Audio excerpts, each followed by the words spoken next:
Boa noite, Brasília, quinta-feira, 3 de fevereiro, 20 horas. Começamos uma hora mais tarde hoje, tendo em vista a nossa viagem a Porto Velho, Rondônia, onde me encontrei com o presidente do Peru. Então teve uma bilateral, uma reunião reservada, como acontece em todas essas viagens. Tratamos de questões que obviamente interessam para o nosso país. Lá são 3.000 quilômetros de fronteira com o Brasil. A segunda maior fronteira é da América do Sul. Então, muita coisa a ser tratada, questão de defesa, justiça, segurança, comércio, navegação nos rios aí que compõem os nossos países. Então, foi um encontro bastante salutar. Nós aumentamos em muito a nossa balança comercial nos últimos anos e tem tudo para que ela seja potencializada. Bem, aqui o Fabiano, do meu lado, intérprete de Libras. Aqui um coronel do Exército, o nome dele é Gerson. Ele fez a Academia Militar das Agulhas Negras, obviamente, como eu também fiz no passado, e depois ele fez o Instituto Militar de Engenharia. Então, eu quero mostrar uma coisa para vocês, fica aberto aí aos amigos da Jovem Pan, os comentaristas, jornalistas ali do Augusto Nunes, para perguntar para o Gerson qualquer coisa sobre Inmetro. Então, há 2 anos, vi que tinha algo esquisito acontecendo no Inmetro, apuramos, tá? E resolvi administrativamente trocar o pessoal do Inmetro. É um direito meu trocar. Assim como o dia que eu deixar a presidência, quem assumir vai trocar ministros, tá? Vai trocar presidente de bancos, de estatais, as secretarias, o Inmetro, tudo deve ser mudado para seguir a filosofia daquela pessoa. Então a minha, apanhei muito quando botei o coronel Gerson lá, mais um militar, só que o cidadão aqui é formado pelo IME. E vai falar um pouquinho a importância do Inmetro para a vida de todos vocês que estão nos assistindo, todos, sem exceção. E vocês vão ver que o Inmetro servia no passado a algumas pessoas. Como vocês lembram da Tomara em Três Pinos? Foi gestada lá na barriga do Inmetro. Você gostou da Tomara em Três Pinos em 2006? O prejuízo que deu para todo mundo? Esse era o Inmetro lá de trás. Vou mostrar o Inmetro de hoje para vocês aqui. Ou melhor, o nosso aí, coronel Gerson, vai mostrar. Rapidamente, terça-feira sobrevoei as áreas afetadas pela chuva lá em São Paulo. Estava acompanhado dos 7 ministros, conversamos com vários prefeitos e as solicitações dos mesmos, né? Nós vamos buscar atender diretamente à prefeitura, sem intermediário. Então, diretamente aos prefeitos. Algumas providências tem que tomar, muitos já sabiam o que tinha que fazer, outros não sabiam o todo, foi conversado conosco e estamos prontos para colaborar na medida do possível e até mesmo o impossível, né? Porque sendo impossível no momento a gente busca recurso fora, dentro do orçamento, mas de forma emergencial para atender essas pessoas. Na quarta-feira agora, fizemos uma cerimônia, né?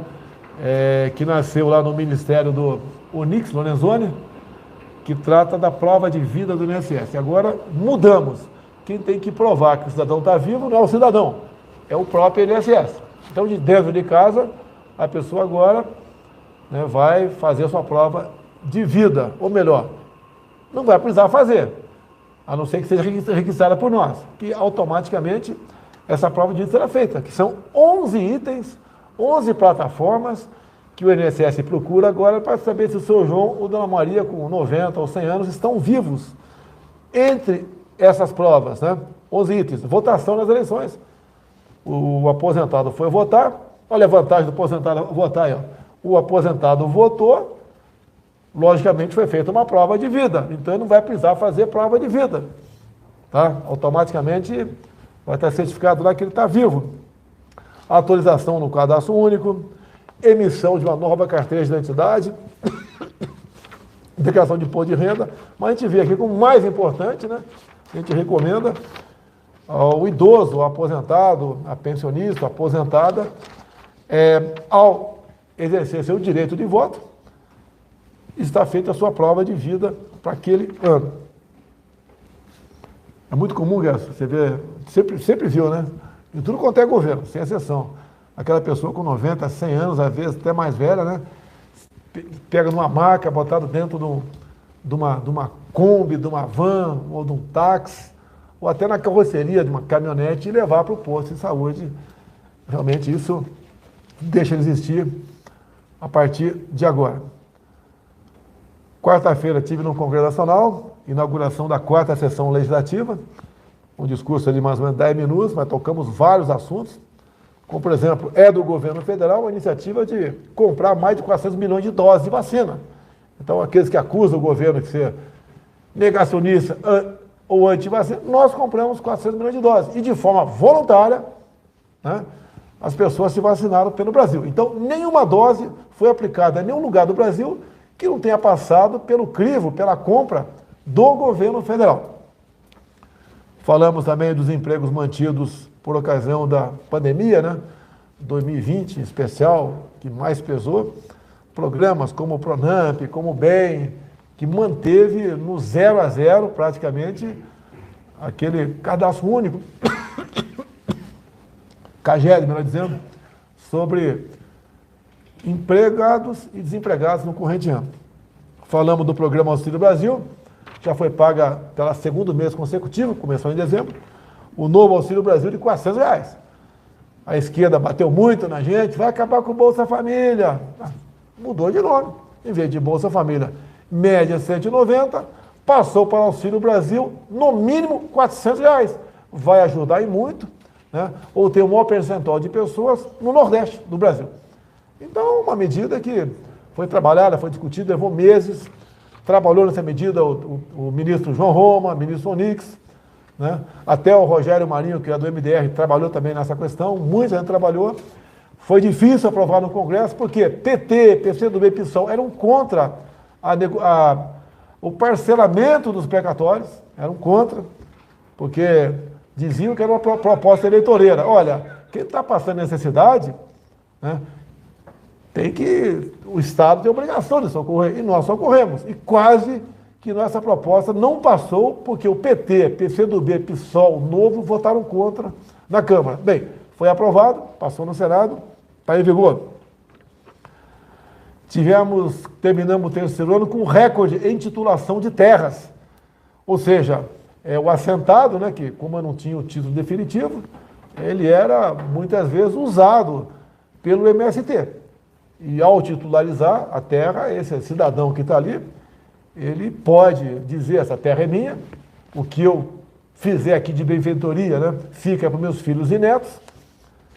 E também ele passa a ter acesso a bancos, entre outras coisas. Então, se torna realmente um cidadão. E este pessoal que estava nas mãos da esquerda do PT no passado, se libertaram agora com essa titulação. Falamos sobre isso nessa nossa passagem pelo Congresso, né, onde apresentamos nossa mensagem de início de ano legislativo. Falamos também sobre o PIX. O PIX atingiu, se eu não me engano, né? Hoje tem mais de 100 milhões de pessoas que usam, se eu não me engano, mais de 100 milhões de pessoas que usam. Então, uma baita de uma facilitação para a vida das pessoas. E os bancos deixaram de arrecadar, porque quando você não tinha PIX, você usava outros documentos do banco e acabava a população como um todo, 100 e poucos milhões de pessoas, gastando aí 5 bilhões por ano. Então, é menos dinheiro para o banco, um pouquinho mais de dinheiro no bolso de cada um que usa o PIX. Falamos também sobre o leilão 5G, que foi conduzido pelo ministro Fábio Faria. Também as estradas já começam a ser aparelhadas com sinal de 4G, estradas federais e estaduais. Né?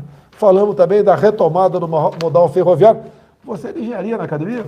Sim, senhor. E você tinha alguma tendência a se aproximar do batalhão de engenharia ferroviário ou não?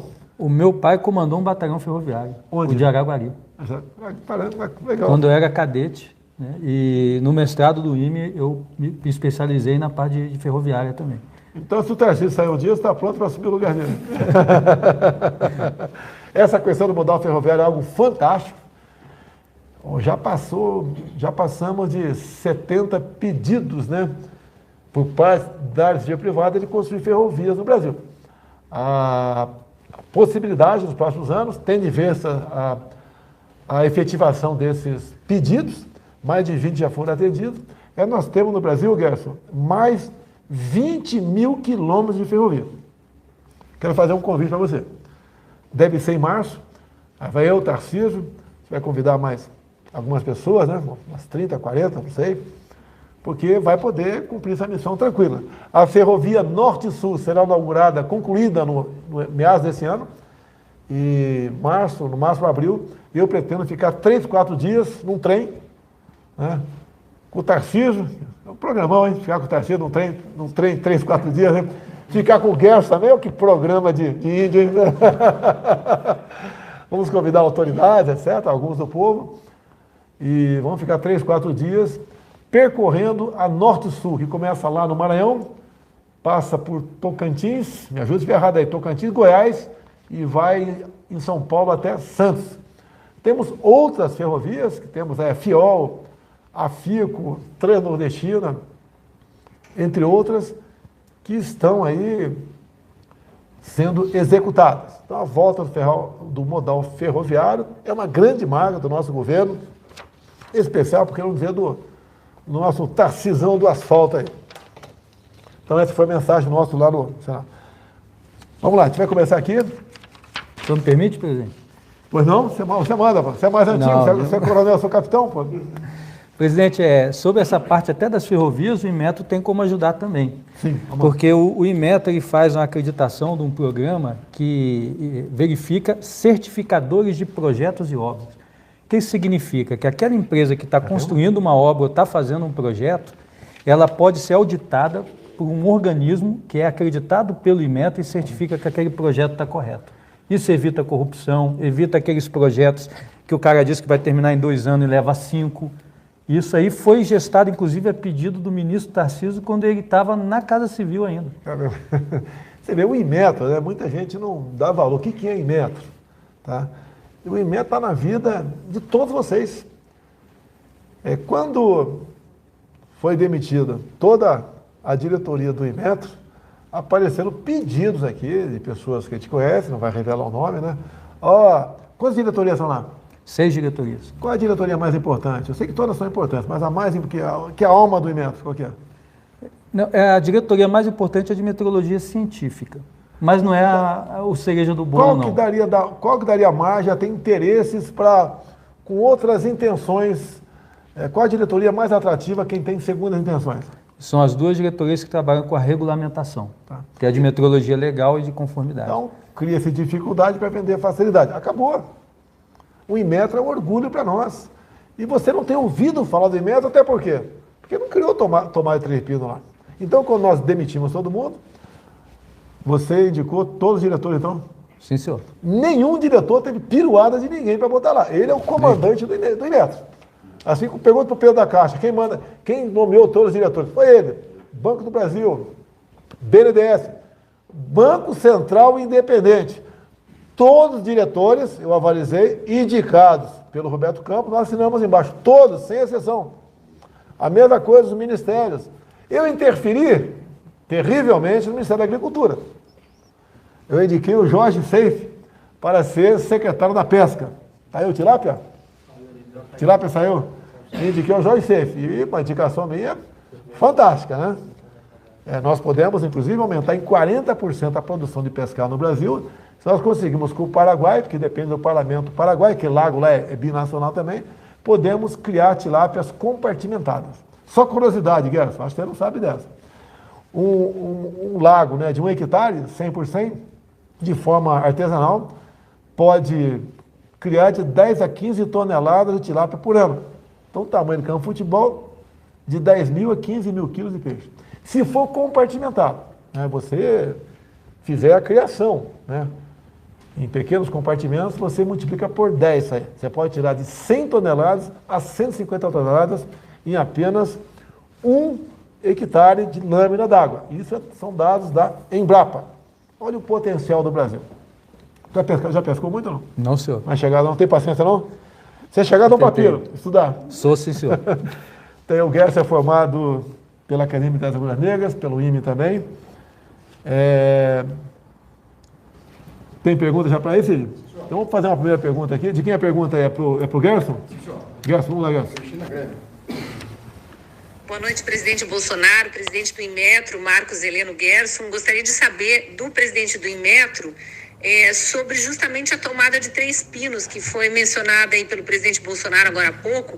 Depois de tantos anos e tantos transtornos para toda a população brasileira, para toda a indústria de eletroeletrônicos, a gente tem como saber o motivo, afinal de contas, por que foi feita essa troca, que até hoje não ficou claro para a população. Muito obrigada. Vai para o histórico agora, vai para o histórico. Vai lá. Não, obrigado pela pergunta, a oportunidade de dar um esclarecimento também, que a adoção da tomada de Três Pinos no Brasil envolveu vários atores, não foi só o Inmetro, né?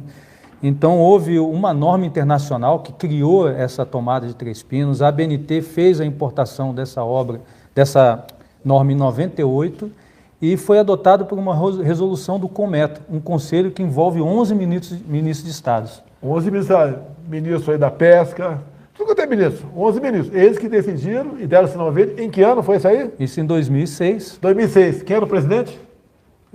Se eu não me engano, é o presidente Luiz Inácio. Continua aí. E em 2009 isso foi incorporado pelo Congresso também numa lei sobre aterramento das casas dos novos empreendimentos. Então isso está em lei e está em resolução. Lei de aterramento. O terceiro pino, aterramento tem a ver com terra? É justamente para descarga elétrica ir para a terra. Tá certo. E o que eu vejo muito comum acontecer, já aconteceu comigo. Quando você tem uma tomada de 3 pinos, você corta aquele pino e usa só 2. Não colou. Agora, foi uma despesa bilionária para todos os brasileiros.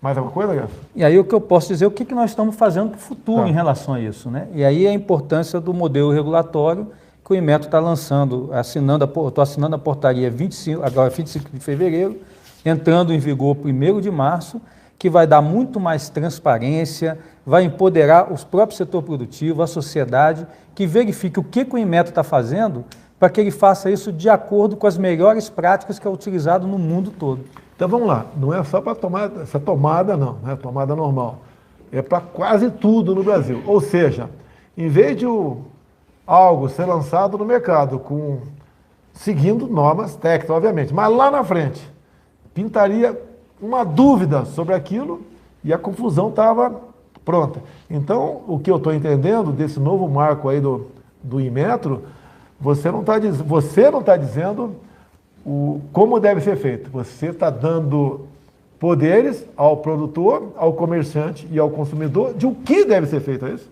Exatamente, porque usando até os mecanismos que a própria Lei de Liberdade Econômica trouxe, né, a obrigação de se fazer análise de impacto regulatório, consulta pública, então todos esses procedimentos para que isso seja feito com a sociedade. O próprio modelo foi construído assim, presidente. Ele levou 15 meses para ser construído, porque o Inmetro sentou com as federações de indústria, com a própria BNT, empresas, associações, associação de brinquedos, de material elétrico, com todos os atores, o que vocês precisam que o Inmetro assuma de compromisso para o país, para não ter abusos regulatórios no futuro. Foi a Cristina Grêmio que perguntou? Sim, senhor. Senhora Grêmio, presta atenção, senhora Grêmio. Há 2 anos ele está lá.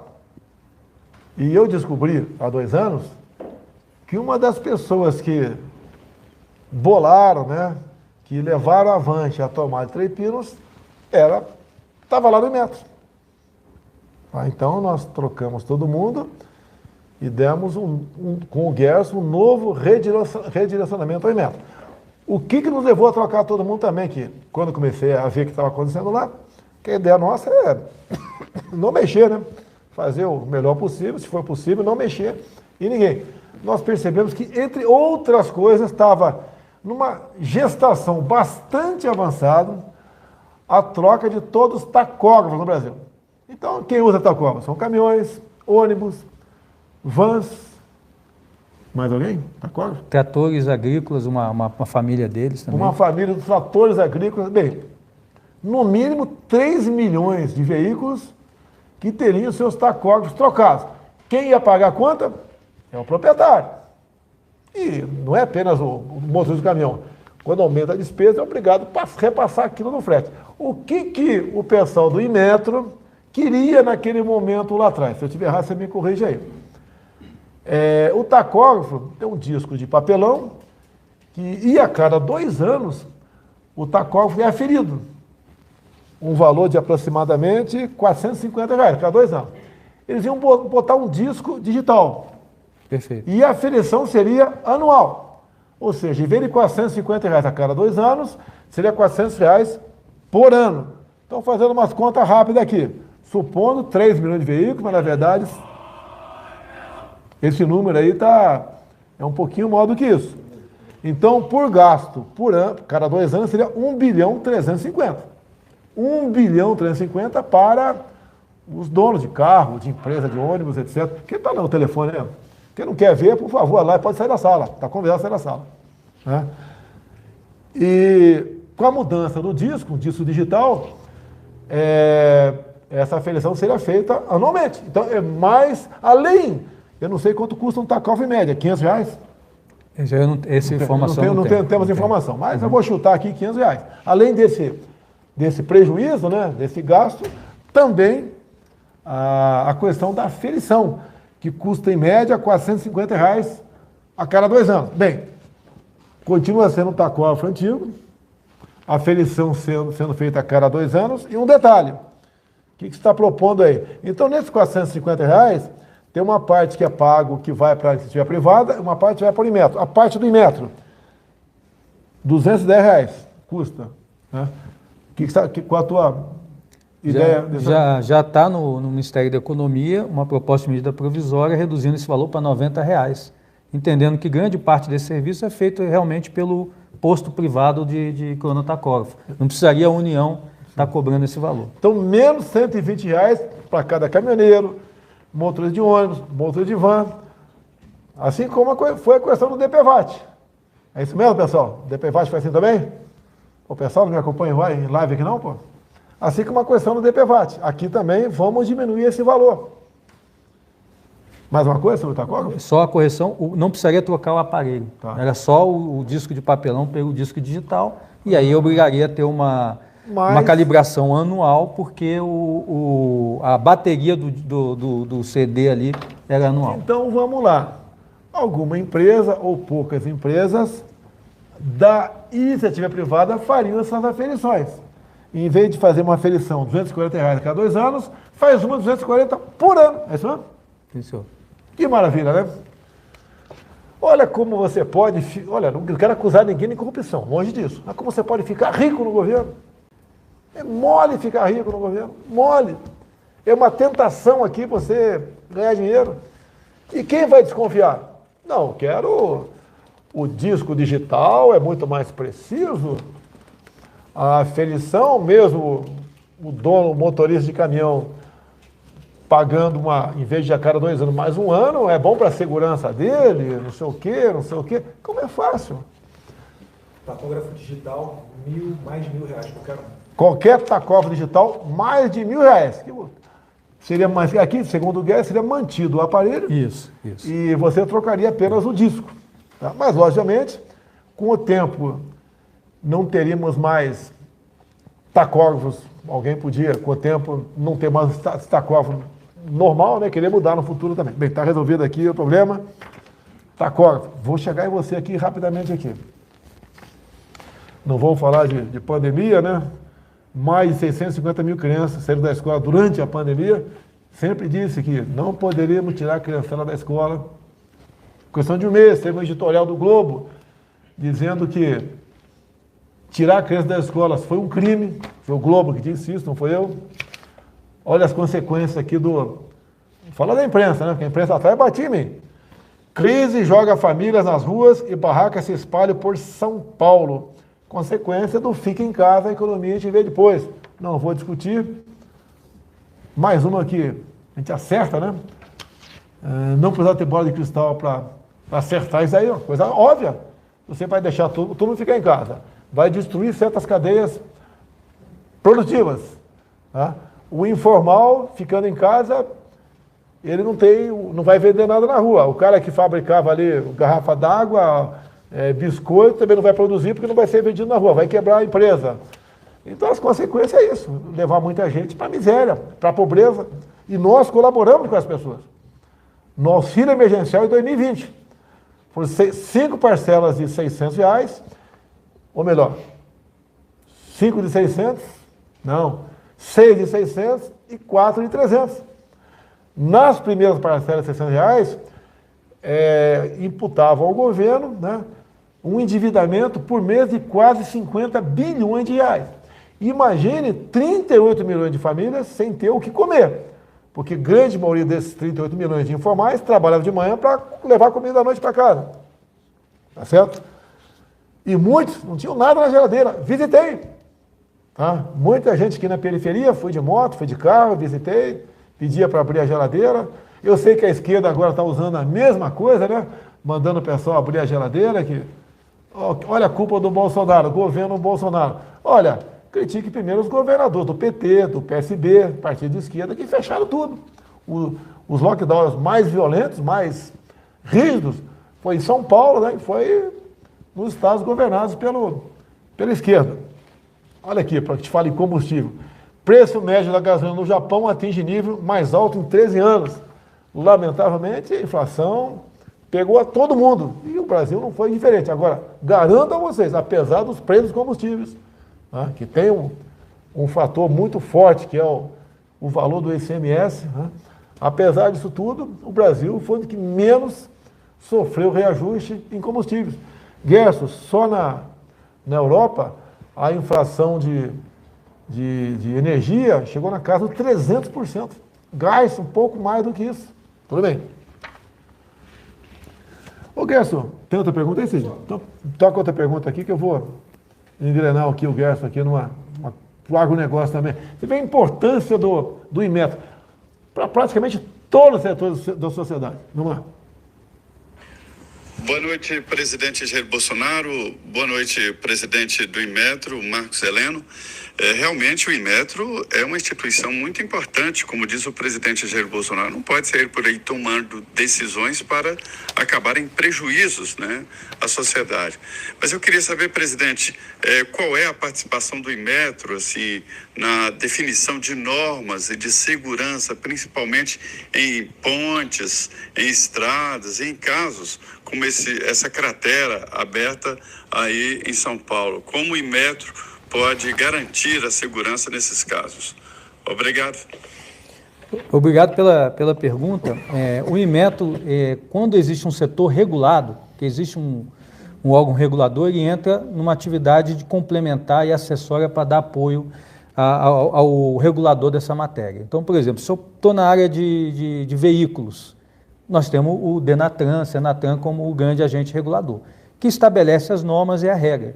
E onde é que o Inmetro entra nisso? Ele entra na certificação que essas regras estão sendo cumpridas.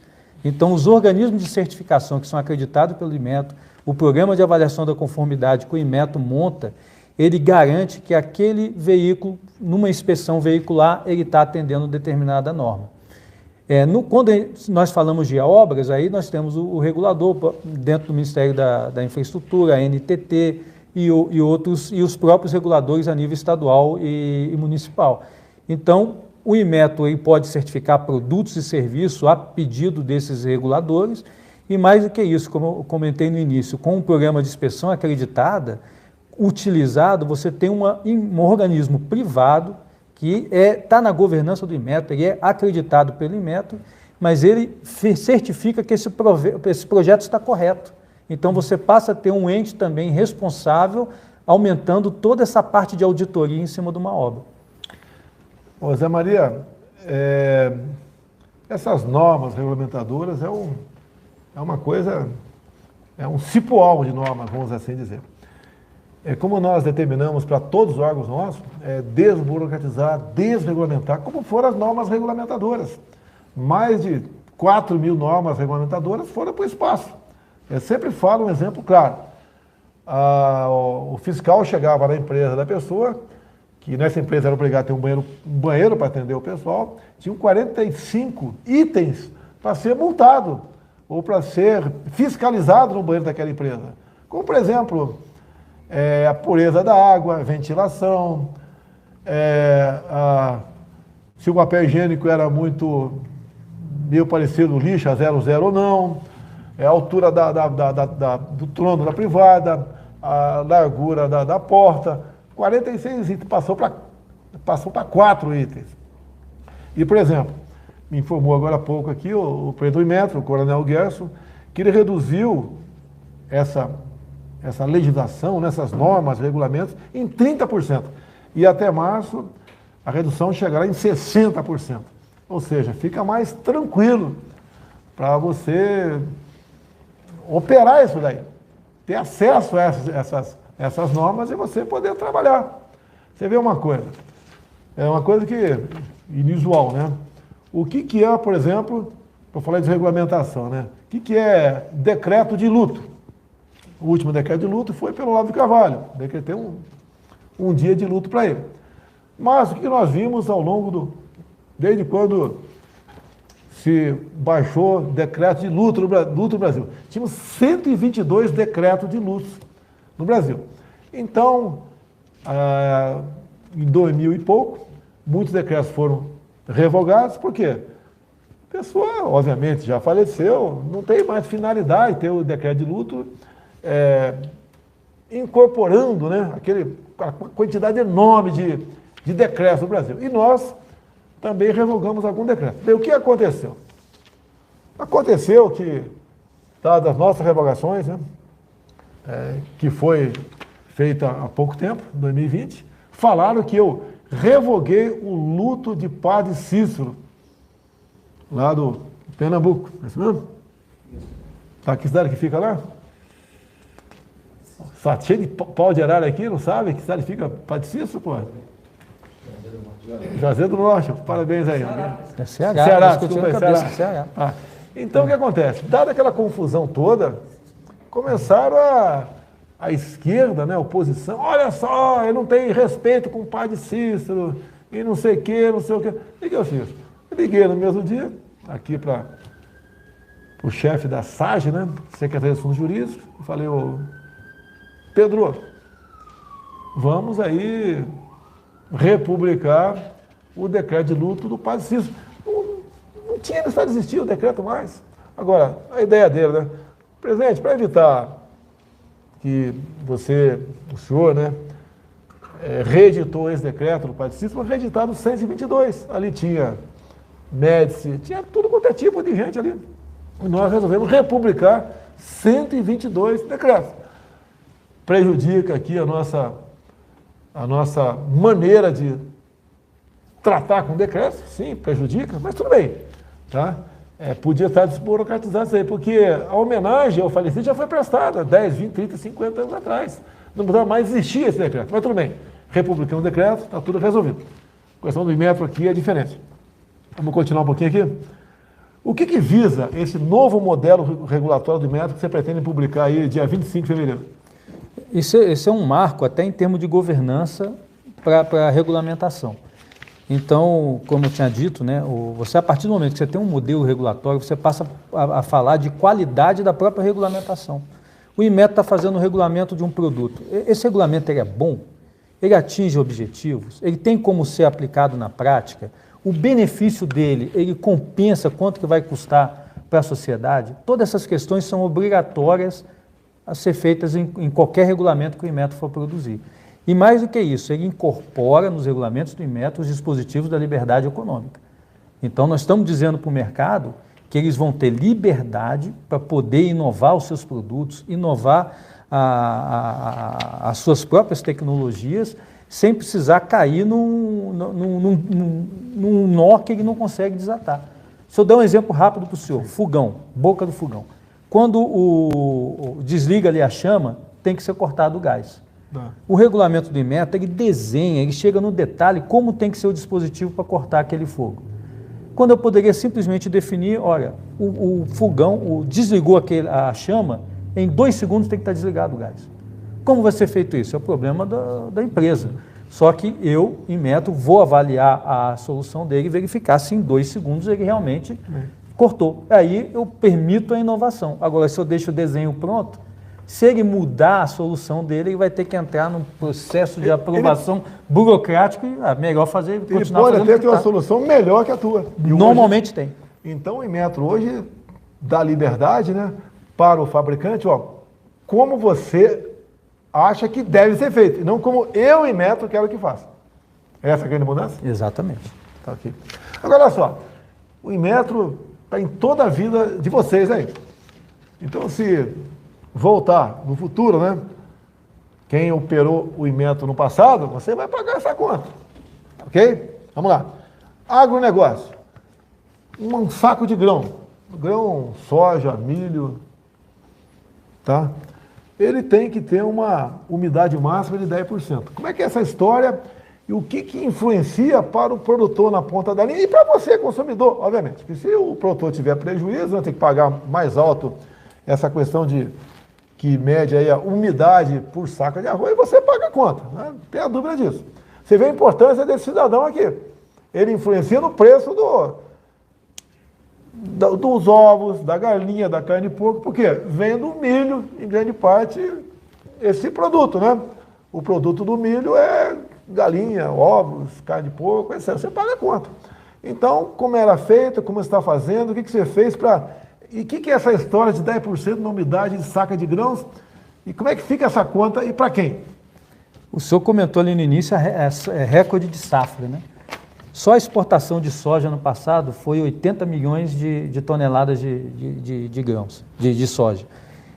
Para o senhor ter uma ideia, 10%, acima de 10%, por exemplo, se dá 11% para ficar fácil, 1% a mais, você vai reduzir o valor da saca da soja.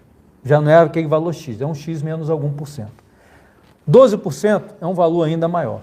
Então, um produtor que está lá cultivando a soja, quer vender, mede, sua soja aqui deu 14%. Em vez de receber X, eu vou fazer esse desconto. X menos Y. Isso. E aí o Inmetro entrou com uma das competências primárias dele, que é a regulamentação de instrumentos de medida. Então, tem um medidor de umidade de grãos. Então, ampliamos um projeto que começou no IPEM, lá do Paraná. Então, os IPEMs fazem um trabalho, são institutos estaduais de peso medido, fazem um trabalho extraordinário para desenvolver essas novas metodologias e passamos a controlar esse instrumento de medição. Na prática, nós estamos garantindo que a medida vai ser correta. Então, quando for medido 12%, é 12% mesmo. Você não está sendo enganado. Fizemos uma estimativa só nessa exportação de soja aí, desse exemplo que eu dei. Só de ter o controle desses instrumentos nos laboratórios que instalamos nos vários IPEMs no Brasil, uma economia de 3 bilhões de reais a favor do produtor. 3 bilhões de reais. Bem, alguém levava essa grana aí. E quem pagava a conta era você.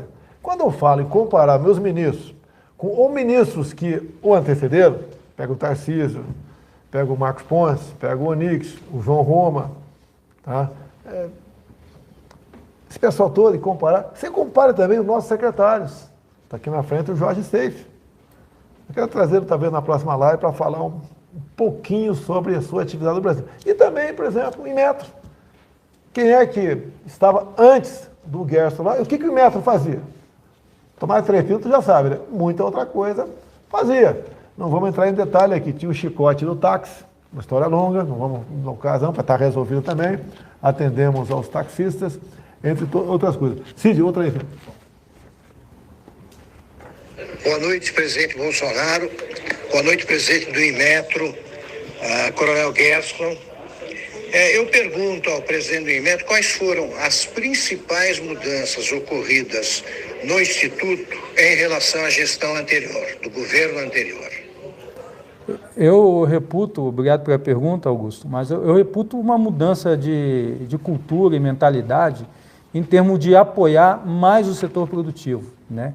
E principalmente orientar todas as ações do Inmetro, todas as suas áreas, a metrologia, a certificação de produtos, o sistema de acreditação, isso tudo tem que estar voltado para o desenvolvimento econômico do próprio país. Então, nós estamos escutando muito mais o setor produtivo.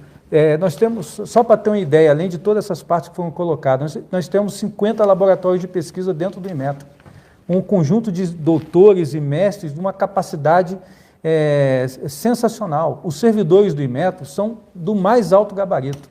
Então, eu gosto de dizer que o Inmetro ele merecia ter uma direção que se dedicasse realmente ao Instituto, desse uma orientação estratégica e entendesse isso como um apoio ao Estado brasileiro, de ter processos permanentes de desenvolvimento da qualidade, valor agregado, melhor qualidade de emprego, melhor perfil de consumo. E tudo isso o Inmetro tem como impulsionar se ele tiver essa visão de Estado, de construir um futuro melhor. Estamos chegando ao final. Amanhã o ministro Milton, da Educação, assina a portaria concedendo, 33% de reajuste para os professores do ensino básico no Brasil. Então, vai aumentar em R$1.000, aproximadamente, o piso dos professores do ensino básico. São 1.700.000 professores no Brasil. Foi o maior reajuste concedido desde a criação do piso lá atrás. Existia pressão aqui para dar um aumento para ele dar em torno de 10%. Não, se tem direito a 33%, se tem recurso, porque o dinheiro repassa, o governo federal repassa o dinheiro do Fundeb para os municípios, por que não o 33%? E temos aqui notícia, Confederação orienta prefeitos a não darem reajuste de 33%. Vamos ver onde vai parar isso aí. Antes de encerrar aqui, tem mais uma pergunta ainda? Coisa rápida, Eu tenho falado que tenho procurado certas pessoas que trabalham comigo, Petrobras, etc., e para falar sobre como o dinheiro era mal usado ou desviado no passado. Então, na Petrobras, o endividamento da Petrobras de 2003 a 2015, por coincidência, governo do PT, então o endividamento da Petrobras entre 2003 e 2015, fruto de desvios, fruto de obras e projetos mal feitos, chegou na casa dos 900 bilhões de reais, quase 1 trilhão de reais, também em cima de interferência em cima da Petrobras. E quando se fala em certas pessoas querem voltar a cometer o mesmo erro do passado, você está pagando a conta. Você está botando combustível no teu carro, você está pagando a conta. Que os 900 bi tem que ser pagos. No ano passado nós pagamos 100, nós não, você que bota combustível no carro, pagou 100 bilhões no ano passado. Falta muita coisa a ser paga ainda. E nós vemos aqui agora a matéria do Poder 360. Lula volta a dizer que vai intervir nos preços da Petrobras. Acho que não preciso tecer comentário tocante a isso. Há pouco tempo, na Venezuela, o combustível é lá embaixo. Venezuela é o país que tem a maior reserva de petróleo do mundo. Tem uma das maiores reservas de ouro do mundo. Olha como é que está o povo lá. Você já sabe, fugindo. A média diária está batendo 800 pessoas fugindo da Venezuela em direção a Pacaraima, ali em Roraima, fugindo da fome e da miséria. Lembro, você que gosta de animal de estimação, também gosta, lá em casa, minha esposa já pegou um montão de vira-lata ali, leva para dentro de casa lá, Esposa, tem que aguentar, mas tá tudo bem. Tudo bem, quem sou eu para reclamar dos cães que ela pega na rua ali? Tá? O que eu ia falar, meu Deus do céu? Você adora animal? Na Venezuela não tem mais cachorro nem gado, não. O pessoal comeu tudo. Em Araraquara tiveram informações também que o prefeito lá fez, do PT, fez um lockdown brabo lá, toque de recolher. Teve gente lá, tiveram notícia, não confirmei, que muita gente comeu cão e gato do vizinho. Então, Petrobras, 900 bilhões. O cara quer voltar a interferir. BNDES, dinheiro desviado ou projetos mal feitos, começados e não acabados, empréstimo para ditaduras do mundo todo, você já sabe da história. Prejuízo, 500 bilhões de reais. Caixa Econômica Federal, 45 bilhões. Agora eu vou falar aqui sobre um troco para vocês, um troco. Mas as consequências são enormes na ponta da linha. Uma unidade de fertilizantes nitrogenados, o FN3, da Petrobras, lá em Três Lagoas, Mato Grosso do Sul. Começou a ser feito, gastou-se aproximadamente 3 bilhões e 700 milhões de reais e virou um sucatão. Então, quase nada se aproveita. Essa obra começou em 2011 e lá, poucos anos depois, ela parou. nada mais foi feito lá. Agora, além do prejuízo de 3 bilhões e 700 milhões, também se gasta quase 1 milhão por mês para cuidar da sucata que está lá, porque algumas coisas prestam lá. Agora, o grande problema. O mundo está vivendo uma crise de fertilizantes. Perdemos uma oportunidade de ter uma fábrica, né, produzindo, fazendo fertilizantes no Brasil. Os fertilizantes também aumentaram no mundo, em média, 3 vezes. E isso reflete no preço da tua comida que está na tua mesa. Porque esse preço acaba sendo repassado. Agora, além desse prejuízo, mais um, pequenininho, né?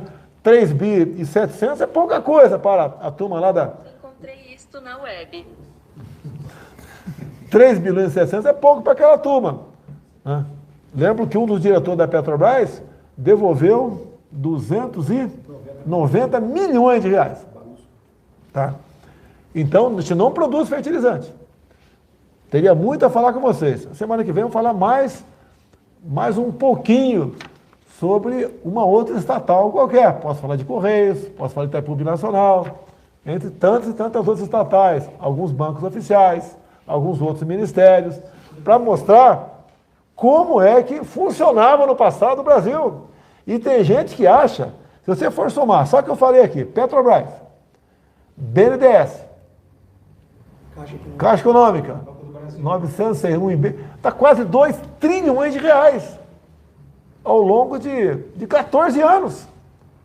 Você está pagando a conta. Você quer pagar a conta de novo? Bem, não vou entrar em detalhe. A última pergunta, vai rapidinho lá. Boa noite, presidente Bolsonaro. Boa noite, presidente Gerson.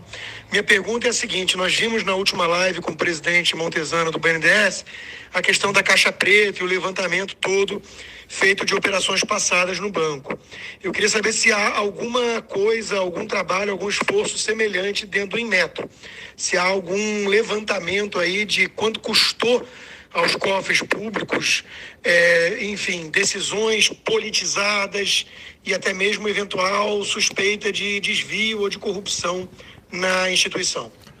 O Constantino, ele vai responder aqui, mas eu acho que essa conta está mais para o consumidor. Porque quando o pessoal inventa uma norma, faz uma exigência descabida, a conta quem paga é a iniciativa privada na ponta da linha. É isso mesmo? Vai lá. Todo órgão que trabalha com a regulamentação, né, as consequências estão muito mais lá fora do que dentro do órgão. Então, o Inmetro não é um órgão que circule muitos recursos que você consiga com facilidade ver algum processo de corrupção e fazer esse tipo de medição. Coisas que foram feitas no passado, em termos de regulamentação, é muito difícil você verificar quais interesses que estavam envolvidos ali naquele momento. Isso é um papel, na verdade, até de órgãos de controle, né, nem do próprio Inmetro, que não tem estrutura para esse tipo de atividade. A gestão que nós estamos colocando no Inmetro é voltada para frente, né, de resolver problemas que nós temos em termos de estrutura no país, de apoio para o desenvolvimento da qualidade, e tornar o Inmetro, que tem um nome de confiança muito grande dentro da sociedade, que esse nome tenha a permanência e continue como um dos referenciais no Brasil de confiança. A semana que vem será editado um decreto que vai disciplinar aquela grande anistia, que vai permitir aquela grande negociação por parte da garotada aí que fez o FIES. Então, 1.070.000 jovens que estão inadimplentes desde 2017 têm um plano, né? Se abate, zera juros, correção monetária, etc. Daquela dívida, então, a outra, você abate 92% e 8% vai ser renegociado. A garotada vai poder, então, se ver livre dessa dívida impagável no Banco Brasil e Caixa Econômica, por vários motivos, ou poderá pagar esse 8% ou até mesmo negociar, pagando à vista ou negociar.